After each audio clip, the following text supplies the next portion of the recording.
Hello and welcome to Daytime, your place for scary stories straight from the horror forums of Reddit. Make sure to like and subscribe for more horror tales of things that go bumping the night. On tonight's episode, a man discovers a long-lost language. So, on this ordinary Christmas, things have become the strangest. Because I stumbled upon a dead language.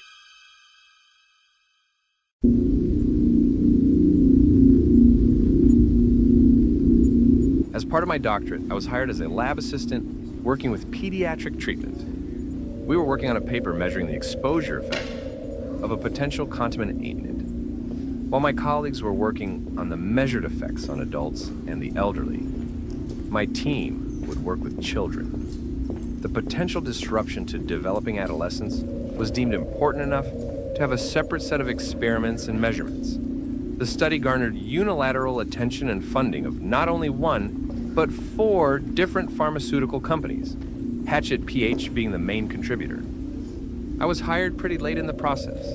I wasn't even sure what the contaminant was, as it was just designated as the contaminant. Apparently it was something that resided just under the topsoil in a large residential area. To not taint our measurements, me and my colleagues were given minimum information about the symptoms to look for and what to expect. Instead, we were provided a set of experiments and willing participants. It was all fast and haphazard. Most of us started on a Monday, and Tuesday the following week was the day of our first experiment.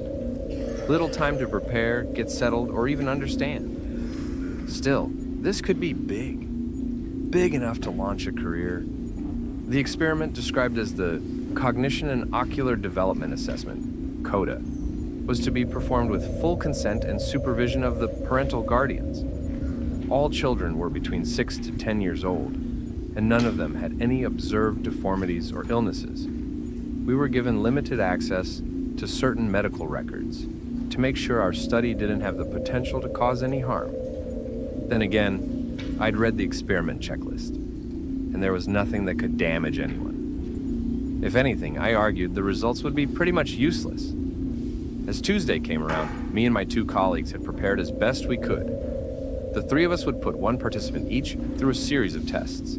The CODA was 3 tests over a total of 3 hours. The parents were to be asked for consent before and after each step, and given the ability to stop any test at any given time. The experiment overall was surprisingly simple. It was supposed to be a measurement of cognitive and emotional development, mostly tested through facial and spatial recognition. The day of the experiment, I first met Logan, an 8-year-old kid sporting a baseball cap and a brand new Pokemon t-shirt. His mom was a bit anxious, but from what I'd been told, she'd been generously compensated. As I met them in the parking lot and lead them inside, I promised her we'd go through the specifics. "Don't worry," I said. "We're mostly going to look at pictures. Doesn't sound too bad, huh?" He shook his head, but I'd yet to see him smile. Maybe his mom's anxiety rubbed off on him. The testing room was somewhat small and made entirely out of concrete. There was a pair of opposite 2-way mirrors on each side of the room. The walls were painted this sickly mint green, a color so neutral it hurt to look at. The first test was all about emotional intelligence. In sets of 6 pictures each, I was to show Logan various expressions and ask him which mostly correlated to an emotion. If they answered objectively wrong, according to a chart, we were supposed to ask them to explain their choice. Simple enough, I'd done something similar before. But this is where I first realized that Logan wasn't some ordinary kid. As I laid out the first image set, I asked him to identify the happiest face. Clearly, it was card number 3, and Logan answered as such without hesitation. In the second image set, he was asked which one was the saddest. Again, it was number 3. He answered correctly again. In the third picture, the 6 pictures were a wild mix. Some sad, some happy. One guy was sleeping in the corner. "Which one is the angriest?" I asked. There was a correct answer. Number 4. A woman furrowing her brow and exposing her teeth. Yet Logan looked at them all for a long time. "Number 6, he said finally, pointing at the sleeping man. "How come?" I asked, following protocol. it's complicated. They almost killed his mom." The kid seemed almost distant, staring at the picture. What the hell? He answered the rest of the questions flawlessly, but that answer stuck with me. Such a strange reaction. Not only did he answer wrong to an obvious question, but it was also such an odd explanation. Logan himself seemed to have trouble finding the right word for it. The second test was similar, but there were new cards. In sets of 3, Logan was supposed to explain each emotion presented by the people in the pictures. Happy, sad, angry, scared. It was similar to the first test, but much more detailed. For every image, there would be a description and a short explanation given by the participant. We pressed forward. First 3 cards, no problem. Happy, happy, sad. Easy explanations. Second set of cards, same result. Surprised, sad, sad. But when the third image set came along, I didn't know what to say. 3 people, all completely neutral. Not a single emotion on their face. They looked almost computer-generated. Logan didn't skip a beat, though. She's scared, He said. She doesn't know why she's doing this. And what about this one? Oh, he's hungry. He just doesn't show it. Hungry? Is that the emotion? Yeah, he's really hungry. Dangerous. And the third one? Logan took a long, hard look. After a few seconds, he looked up at me, almost like he forgot about the picture for a while. Okay, I think he's Obstin. Obstin? Yeah, Obstin. What do you mean? That's what he is. I don't know a better word for it. So why is he, obstin? He saw something he shouldn't have. We continued with several more image sets, and Logan gave mostly ordinary answers. But every now and then he'd throw in something absurd sounding. Obstin was the first, but there was also ADR, Gald, and Shriet. The descriptions were outlandish and, frankly, nonsensical. A doctor. He stared too long into the light. Gald. He didn't go swimming, but his feet are still wet. Shrit. He fell between the cracks. By the time I was about to start the third experiment, I had a few moments alone with Logan's mom. Still anxious, she held her arms close to herself and didn't meet my eyes. "We'll be done in a bit," I said. "He's doing great." He's such an imaginative child, you know. She nodded. He makes up things all the time. You should see his drawings. "Does he have any trouble at school?" No, not really, no. She smiled. Well, mostly not. Some of the other kids can get a bit creeped out when he starts making things up. I checked the clock. It was time to start the final experiment. All kids have a quirk or two, I smiled back. That's what makes them kids. The final experiment was about recognizing places rather than people. One by one, I was to show Logan pictures of various places. Ordinary places like supermarkets, playgrounds, and factories. They were pretty easy to recognize. First, I'd show him the pictures. Then, I'd ask him to describe the scene. Logan didn't seem to mind. The pictures themselves was easy for Logan to recognize. One by one, he explained what he saw. Factories with lots of cars parked outside, empty playgrounds. But as we got to a park, he sort of stopped. His expression shifted. That's a graveyard. He said. I had to stop myself from correcting him. It was obviously not a graveyard. Can you describe it? I asked. I really don't want to. There's a lot of people there. What kind of people? I was going off script, but I was just too curious. Logan leaned in to look closer at the picture. There's a lot of strange colors, he said. The people who used to be there are gone. I couldn't tell what he was seeing. The picture was empty. As we finished up, Logan went to the bathroom. I got some time to talk to his mom on our own, and I brought out the picture of the park. Do you have any idea what he sees here? I asked. No. She said, shaking her head. Could be anything. It's just strange, I said. Usually kids make up stories about dragons, lasers, wizards, and that kind of stuff. Not graveyards and parks. Are you calling my son strange? I lost my train of thought. As Logan came back, she grabbed him by the arm as to leave. Before they did, I caught up to them. I had to try something. Logan, I said, just a moment. They stopped, and his mom gave me a tired look. I was thinking about buying this house, I said, bringing up a photo of a place I'd been checking out a few times. What do you think? He just stared at me as if he didn't understand. He took off his baseball cap and scratched his ear. Looks dirty. He said, A lot of art, Joe. Right there in the... Come on, Logan. His mother tugged his arm, and he was almost dragged down the hall. Turning back to me one last time, he yelled back, He looked up, and then he didn't! I didn't lie when I said I was thinking about buying that house. There was an open viewing the next day, and I decided to drop by on my lunch break. There were about 8 other people there, all couples. I kind of disappeared among them. Maybe I wasn't being considered as a serious buyer. The place was a bit too large for me after all. As the realtor ran off to speak to a pregnant couple, I stopped in the foyer. I had this strange feeling in the pit of my stomach. Ro, I whispered to myself. Right here. Just saying it out loud almost made me feel it. It was something so specific, so unique. It wasn't an emotion as much as it was an experience, a story. I could imagine myself lying on the floor, looking up at the wood-brown ceiling. I could feel my back growing stiff as if I'd been lying down for too long. I could feel my eyes growing thick, like blinking through mud. Every breath a conscious effort, arms unresponsive, a prayer for my heart to keep beating. Then nothing. Ro, to look up and then to not. I had this strange understanding, like I'd seen something I wasn't supposed to. Didn't the kid have a word for that too? God, I felt sick. Everyone was gathered around the realtor in the living room. I don't know what gave me the courage to confront him, but I just blurted it out. Did the previous owner die here? I asked. In the foyer? No, they didn't. He answered. You have to tell us if they did. One of the couples said. Another couple agreed. Okay, yeah, I mean, no one has died here. That much is true. No one did. But yes, they were found unresponsive in the foyer. There were loud sighs. A couple immediately left. Another left shortly afterwards. There was a queue to talk to the realtor, and within 10 minutes, I was the only one left.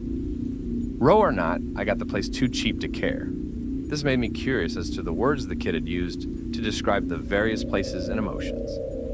Over the following days, as I transcribed our findings, I started thinking about them a lot more. Staring into the light too long? To get wet feet without swimming, it was all just cryptic nonsense. But what I'd felt that first night in my new house, that was a Ro. I could feel it. It was the right way to describe it. One night, as I stood in the bathroom, I thought about the word aider. It was what Logan had used to describe staring into the light for too long. It felt fitting, but I didn't know if I'd experienced it. I tried looking up into the bathroom light and just saying it out loud, but I didn't get the same feeling as when I'd said "ho" in the foyer. This wasn't it. This wasn't a deer. I sort of gave up on it after a while. But as I was watching TV, the thought came creeping back to me. There was a news segment about a patient with severe brain damage, a woman who couldn't breathe on her own or speak. She was aware in a sense, but completely imprisoned in her body. The segment focused on how her family was caring for her, but I just leaned in closer and looked at her. Aider, I whispered to myself. That's it. And it was. No question about it. She was Audra from staring into the light too long. I could feel it, understand it.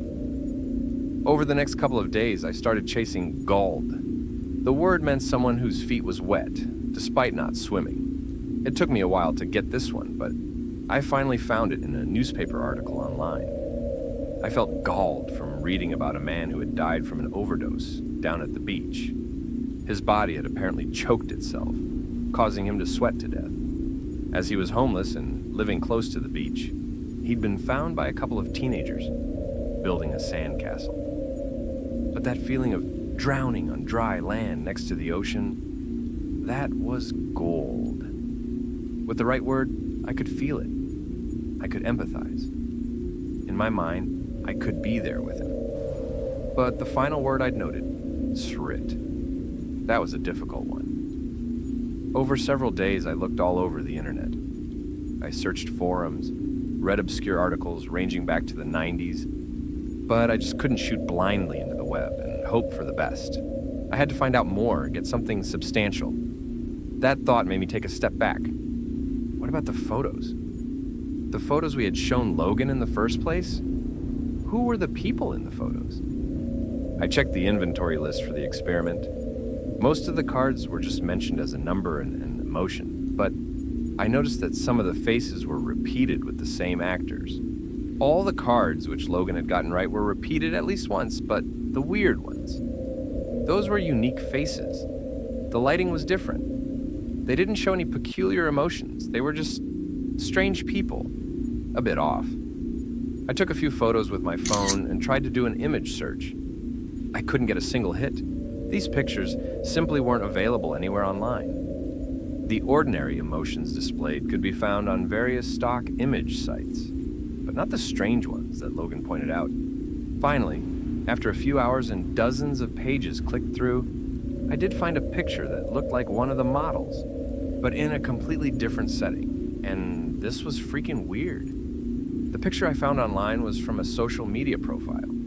The profile, in turn, portrayed the user page of the very same homeless man that had drowned in his own sweat from an overdose.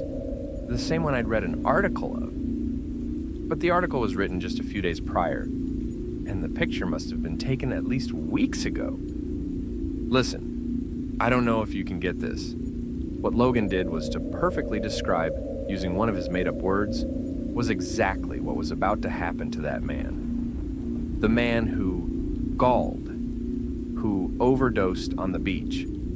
I mulled the whole thing over in my head countless times, and finally, I just gave up. I had to talk to Logan again. I did the creepiest thing I've ever done. I tracked the kid down at his school. The following day, as he was about to get on the bus back home, I waved at him from across the parking lot. He was surprised to see me and couldn't place me at first. Then I could see him recognize me, like something lit up in his mind. Hey! He called out. Science man! Hey Logan, I called back. How's it been? Good. He said. You're not here for more tests, are you? He stopped a few feet ahead of me. Actually, I'm just here to ask you about that language of yours. Those strange words you use. How do you come up with them? That's easy. He said. Once you start talking it, you kinda don't stop. After a while, you just feel them, you know? So, where did you learn it? I asked. Anywhere special? I think I always knew, he shrugged. Like, it's weird, like listening, but not to a sound, but like a color. It's just sorta there, inside. So you can always see it? Because sometimes you said people in pictures were just happy or sad. Ordinary things? Well, sometimes those things are easier to see. You said I should answer fast, not, accurately. So you can see it now? I chuckled. Anywhere? Here, with me? Sure. He smiled. Just stand still for a bit. Logan looked at me for a while. As I met his eyes, I could feel something. There was that feeling again. Obstinate. To see something I shouldn't have. Right there, in that kid's eyes. He knew something. Strangely enough, it wasn't him that broke the silence. It was me. Atho S, I said. I didn't know why I said it, but it took Logan by surprise.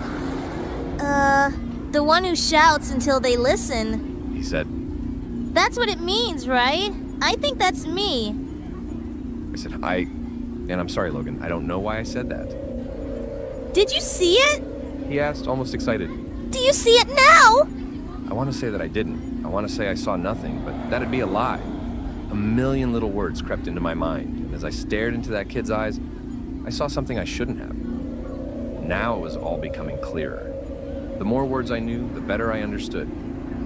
The word I'd looked for, Zrit, was a lot more complex than Logan had made it out to be with human words. It was contextual. The man had died in an earthquake. He fell between the cracks. No, he hadn't. He was going to. It was describing events destined to unfold. But it was also describing something that had happened. Was it both? Neither? I see it, Ted, I admitted. Right there, I could feel the parking lot falling away in insignificance. With a single unspoken word, we could tell each other infinite things. These mundane expressions were just the tip of the iceberg, a dumbed-down shadow of what was truly being said. The words told us of things that were, things that could be, and things that currently was. And in that moment of silence, of understanding, I heard the vibrant colors so clearly I could almost see them. They were piercing into my mind, forcing themselves into my understanding, screaming to me that once you understand something, you can't unlearn it. I forgot to breathe, as to not accidentally say something I shouldn't. You weren't talking about the picture I held up in the test. You were looking at me, I said with nothing but a shallow breath. Obsten. I'm Obsten. You didn't even look at the picture. He didn't have to answer. I knew it was true. It was written into the word itself that my realization would come. Then, as possibilities came rushing towards me, I could feel an enormous weight come down on me. My mind couldn't take it. My body was shutting down as I fell to my knees, screaming until my neck felt raw. The world started to fade as my heartbeat swallowed my hearing. I have a hard time describing what happened next. When I closed my eyes, I'd see millions of possibilities, mostly pain, suffering, and terror. My own thoughts and emotions multiplied like a torch in a hall of mirrors.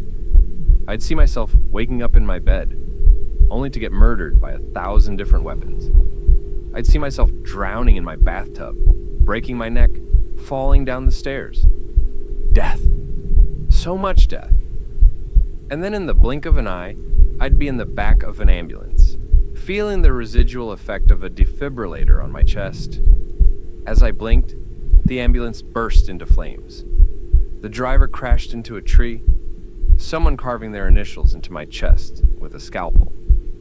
None of it was real, but I couldn't tell anymore.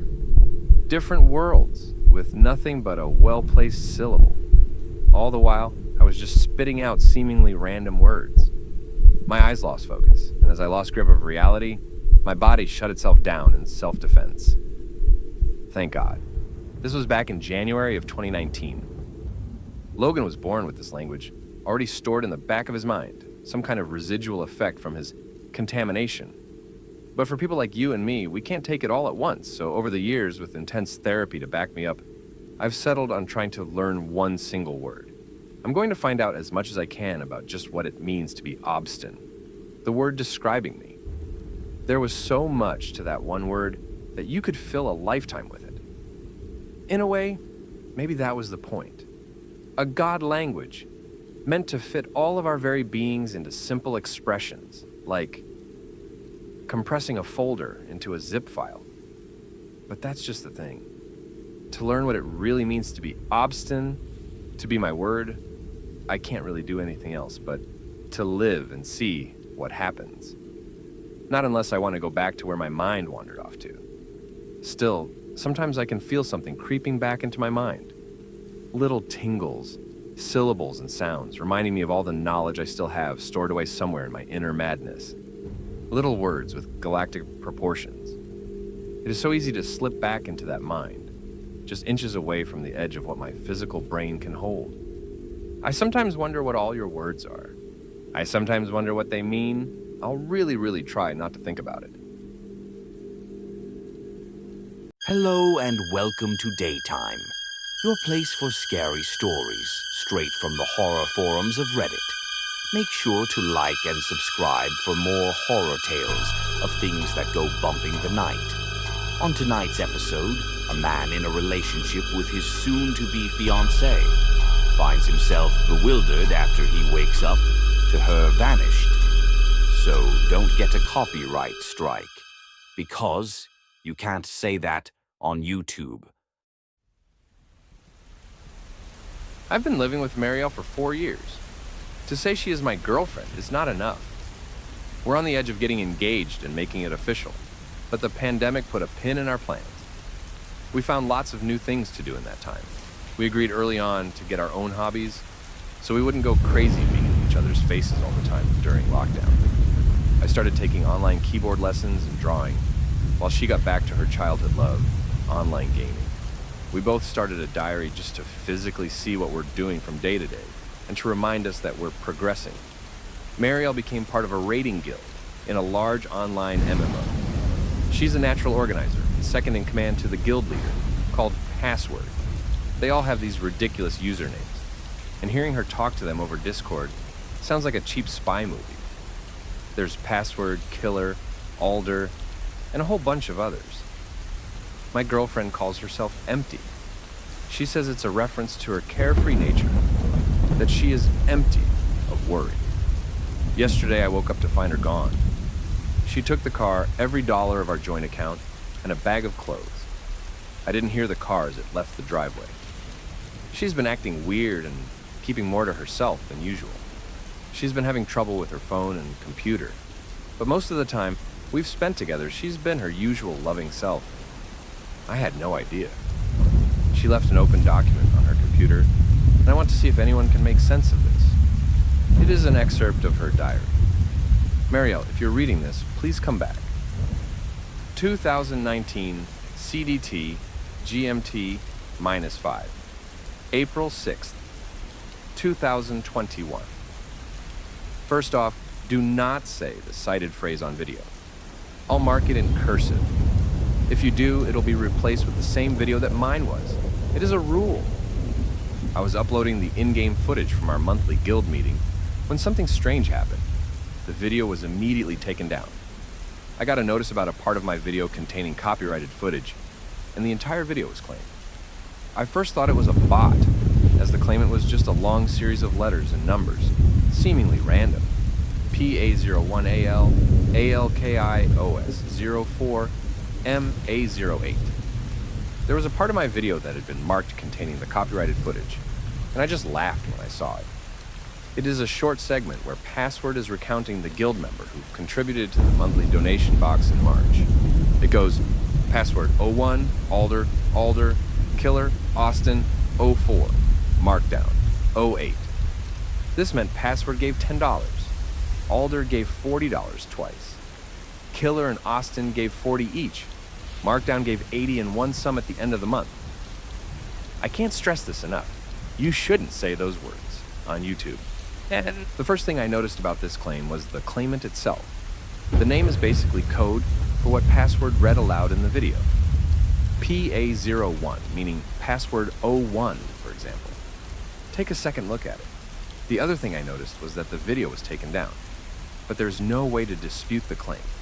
There's nothing but a big blue submit button. I just pressed it. Maybe I shouldn't have. Instantly, the video turned unlisted, and the part where Password is reading was replaced with a weird video clip. I'll link it. It is this odd inverted black-white clip of some kind of black background with a hint of cables. It is a mess. The text unauthorized in a series of numbers and letters run in the top of the corner. There's a monotone sound blaring. In the middle of the video, it jump cuts to a face holding up a finger to its lips, as if shushing the viewer. The figure has part of a face, part of a torso, and a hand. That's all. We can't see any eyes, cheeks, hair, nothing. Anonymous. The clip plays, and then the video resumes. I showed it to my guildmates, and they had no idea what was going on. I'm looking into this in the morning. We've got a raid tonight. 0821 CDT GMT -5 April 7th, 2021. The numbers and letters correspond with the username of the claimant, which in turn is short for the phrase we accidentally said in the video. I think it might be some sort of key phrase embedded into the content ID system. 8 seconds, 15 hundredths. The original clip was just past 9 seconds, so there is a difference. It recognizes the phrase, takes your video down, and replaces your clip with something that censors the code if you submit. It seems fine in writing, though. Maybe it changes if I upload it somewhere a content recognition software is running. Anyway, I've emailed the YouTube support about it. 1248 CDT GMT -5 April 15 child 2021. 3 emails, no response. We've taken out the code part of the video and re-uploaded it, no problem. 2206 CDT GMT -5 April 16, 2021. I got a call just now. It was just a monotone noise. I recognized it from the video. The caller ID just said submit, like the little blue button I clicked on YouTube. I'm pretty sure I accidentally bugged something in the algorithm. I'm gonna do an experiment.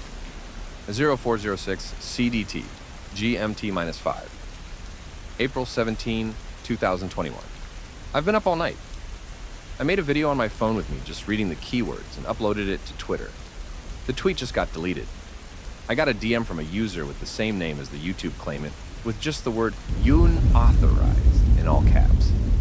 I've tried Instagram and TikTok, and it is all just taken down. It only seems to be YouTube where it can't just be deleted and is instead replaced and made private. Searching for the username gives literally no Google search results, not even one.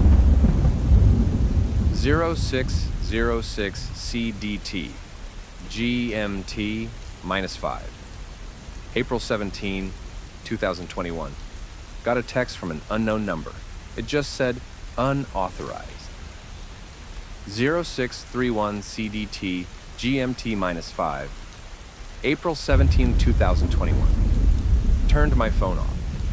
Kept getting spammed by text messages all saying unauthorized. 1251CDT GMT -5. April 17, 2021. I turned on my phone and got another call from submit.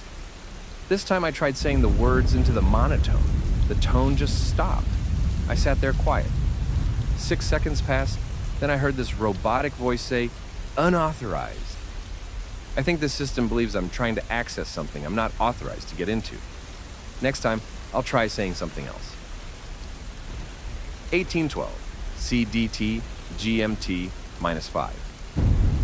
April 21st, 2021. It has been quiet for a couple of days, but I got another call tonight. This time, I said, submit. The monotone disappeared, then the voice responded, confirm. I just repeated, submit. Then, the weirdest thing happened. It sounded like someone trying to pick up the phone at the other end, but there was a struggle. I could hear a no, but the call was cut short. I recorded the entire thing. A friend of mine is looking into the claimant on YouTube. Apparently there's some sort of invite-only forum for people who specialize on internet sleuthing and looking up the real person behind certain usernames. 2356 CDT, GMT -5, April 26, 2021. No response yet. 2 guys on the opposite team came up to me in the battlegrounds and begged me to kill them, over and over. My guildies laughed their asses off, but I found it kind of weird. It wasn't just trolling, it seemed off. 0941, CDT, GMT -5, May 4th, 2021. There was a hit on the username. There was a password leak from a game developer back in 2004, where someone had that username. There's also a password, Zamercand, with every vowel replaced with a 6. I typed it out on my phone as a reminder to myself, and it just went black. Complete factory reset as soon as I put in that last D in the password. What fuck? 1412, CDT, GMT -5, May 4th, 2021. I got my phone to work, and as soon as it started up, I got called again. I started the recording. This time, I said the username, then the password, in order.